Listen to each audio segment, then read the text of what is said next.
Alright, before I drop this, let's take a look at the valves. Fuck.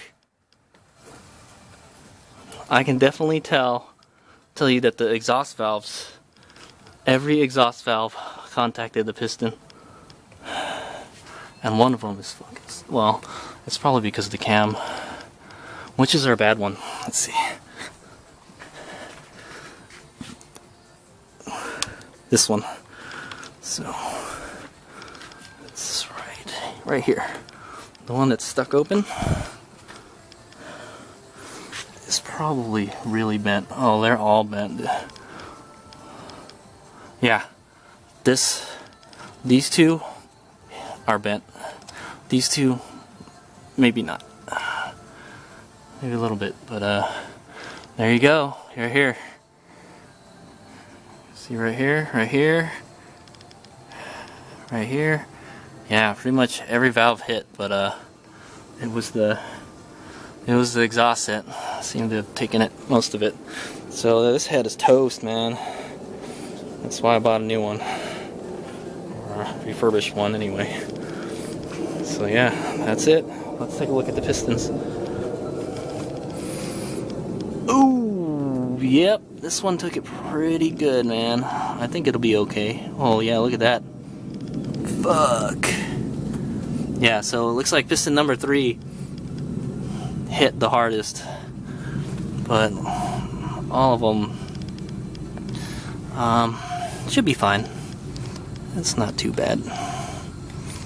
I can probably just smooth that out and we'll drop the compression a little bit maybe. Head gasket looks good. Yep, well there you go, man. That's what happens when the timing belt goes. Right here. See that?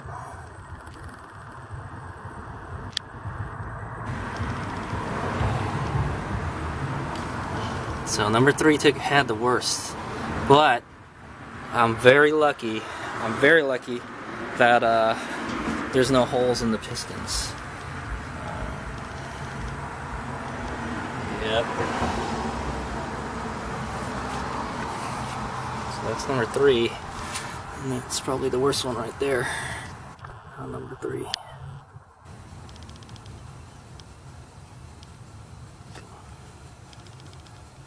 Focus.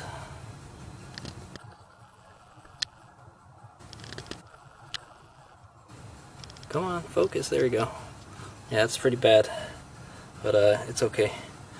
I'm assuming I'm just gonna. Oh yeah, I'm gonna have to move the pistons. It's funny. It stopped in the middle, right? All the pistons are at the same height, and I know it was cranking the crap out of it. You know when. That probably didn't help. Yeah, it looks like the exhausts hit the hardest. Yeah, the exhausts have the biggest dents on it. And, I know, right? You would think they would make, why couldn't they just, dish the pistons enough, you know? Imagine if this was a high compression engine, dude, these pistons would have been fucked, right? Or those valves would have been even more bent, right? But yeah, so I can tell. Looks like something hit here. No, not really. Yeah, it looks like the exhaust hit. It just happened to hit really hard, but and then the intake hit probably like while it was going down or something. Yeah, it's pretty fucking bad. Well, I thought I would get lucky and there'd be no damage, but that doesn't seem to be the case. There you go, but it looks like it's still good. And I'll get a new gasket in there and we'll put that other head on and it should be good to go. And there's the turbo. Looks like it's in pretty good shape. I'm gonna swap this out with a small 16G. This fucking stud here, man. Oh yeah, I wonder what's holding. You know what's holding up the turbo right now? The freaking the oil pipe, I think. Yeah, that's really the only thing holding it up. But it should be easy to take out now. I just have to take out. Well, I took out all the water lines. Yeah. Oh yeah, the front water line. No, I think the front one goes on the bottom. Anyway, it should be pretty easy to get the turbo out now. So now I'm gonna try to scrape that gasket off as best as I can for tonight, and I'm gonna call it a night. Look at how much space is in that engine bay without that dual overhead cam head, right? Look at all the oil dripping out of it. Yeah, I think I'm just gonna let it drip for a while here. But I mean, everything on the top is fine. There, I'm sure. Oh, there's some washers in there. I'm sure this head can be fixed. Definitely number 3 took a big hit, and they are bent. These two are bent. I'm surprised this one isn't loose because it's not moving. Yeah, don't know. But there you go. That's the carnage that happens when a timing belt, when this happens. So don't let it happen to you. Yeah, I was dumb. Well, you know, I only had the car for since I got it home, I had less than 100, like about 100 miles on it. You know, I drove it and then it just let go on me, man. It's fucking horrible. I wish these engines weren't interference engines. That would have saved me a lot of money, you know. A timing belt is, you know, that's like half the costs of what this job is costing me right now, you know. But I live and learn. I don't know what happened. I don't know what caused the timing belt to fail like that. Didn't have a lot of miles on it. You can see all the fibers from the belt are all gone. I don't know what could have happened. It could have skipped a tooth or something. I knew it looked kind of loose, you know, but I don't know. Because you know, let me show you what a proper timing belt should look like.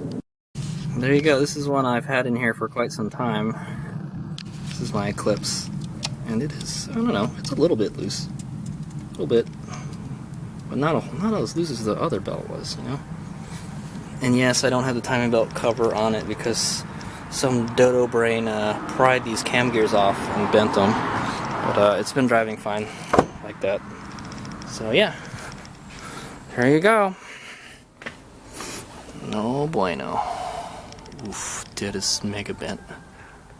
Yeah, I can definitely tell it's been bent towards the exhaust side, and possibly these are bent here. These ones don't look too bad. Those might have survived. At least 2 valves have. But yeah, there is a good there's a 1G head with bad valves if anybody wants it. Alright, HadesOmega out. Wondering, the balance shaft belt is still there. Normally, if you forget to replace the balance shaft belt, from what I hear, it'll come out, it'll break, it'll take your timing belt with it. It's still there. So definitely not the balance shaft belt's fault. I'll have to inspect the timing components a little better, but as you can see, it's still intact. Still intact.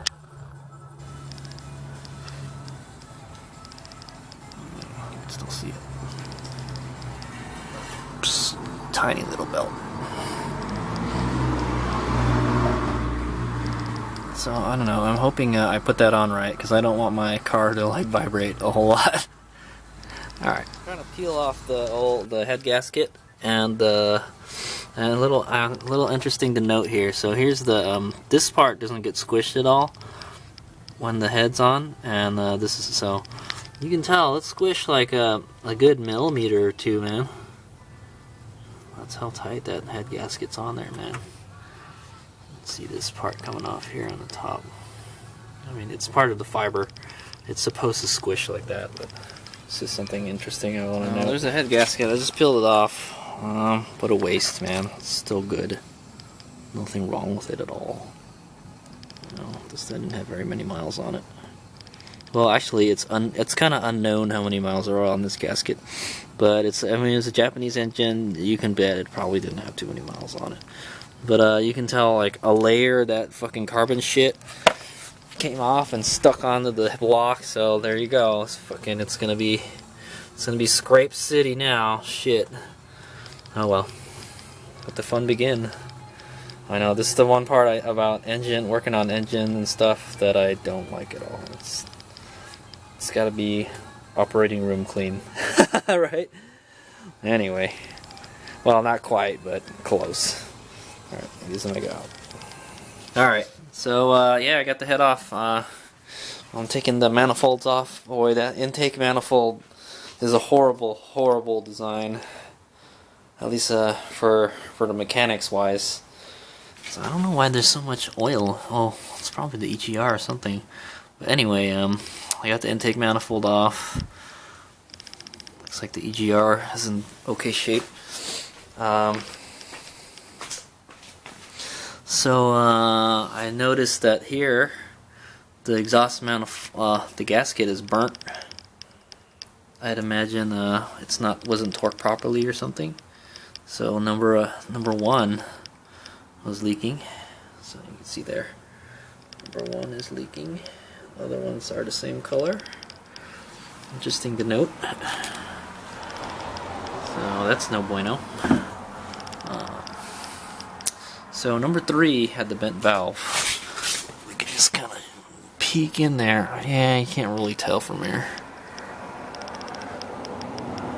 Yeah, you can't really tell. Actually, so. But I'm pretty sure they're bent. They're not moving anymore. I'm not sure where they're bent at. That's the thing. Yeah, the only way to tell is just take them out and then like roll them on a table or something.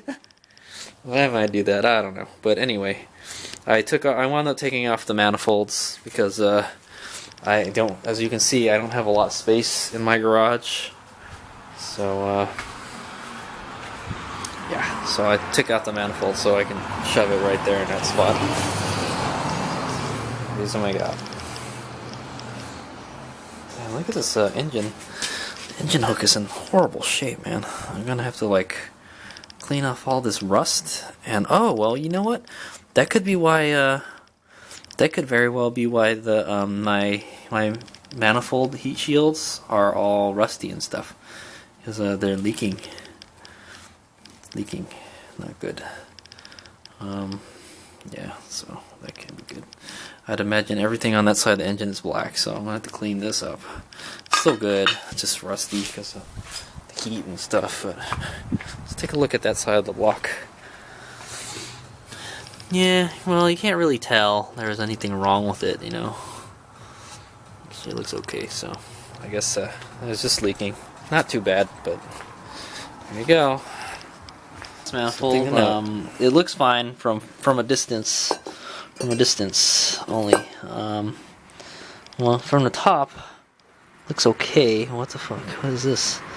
Some horrible bad casting there or something. It's a piece of cast iron just sticking out. Sharp piece. Not good. Yeah, lots of casting imperfections. Anyway, you can still see. You can see it's kind of cracking right here.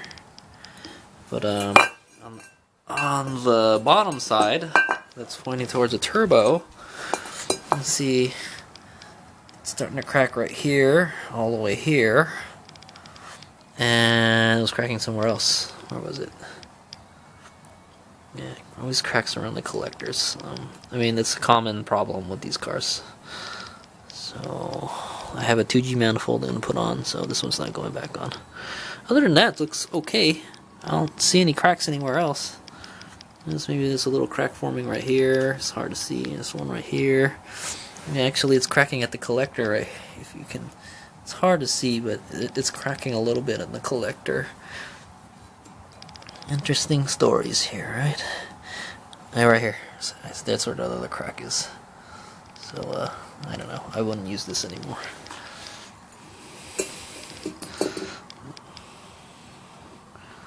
Yeah, I don't.